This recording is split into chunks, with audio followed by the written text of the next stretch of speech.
అంతా బాగున్నారా? ఆధ్యాత్మికంగా మన సృష్టిలో మొత్తం 14 లోకాలు ఉన్నాయని వ్యవహారికంగా చెప్తూ ఉంటారు.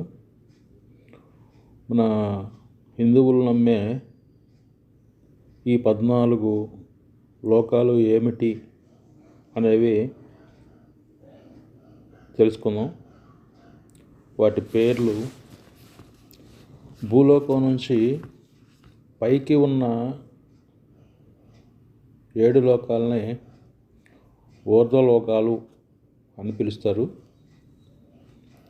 మన వేదాల ప్రకారం అవి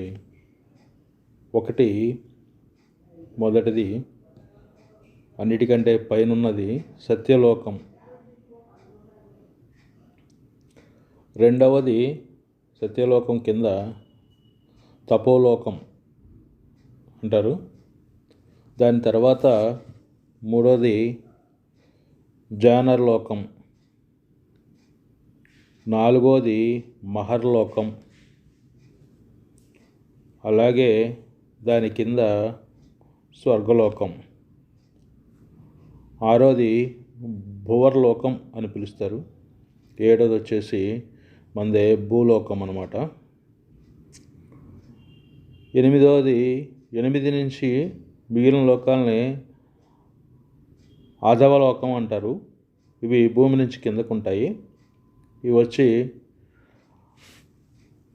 ఎనిమిదవది అతలలోకం,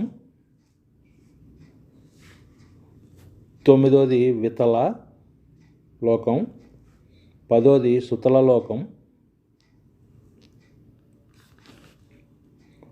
11 వచ్చి తలాతల లోకం, 12 మహతాలోకం, 13 రసలాల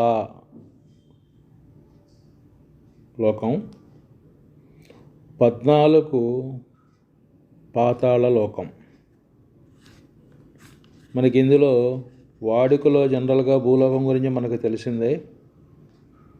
అలాగే స్వర్గలోకం, పాతాళ లోకం వీటి గురించి వ్యవహారికంగా మాట్లాడుతూ ఉంటాము. మనకి తెలియని మిగతా లోకాలు మనకి గంధర్వులు, అలాగే నాగలోకం అని వీటిల్లోనే కలిపి పిలుస్తూ ఉంటాము. వీటి గురించి వేదాల్లో చాలా విపులంగా విశదీకరించారని చెప్పేసి చెప్తూ ఉంటారు. మనకి ఈ లోకాల పేర్లు తెలుసుకోవడం అనేది హిందువులుగా మన ధర్మం. అందుకనే నాకు తెలిసిన ఇన్ఫర్మేషన్ని అందరికీ తెలియజెప్తానికని ఈ వీడియో చేశాను. జై హింద్.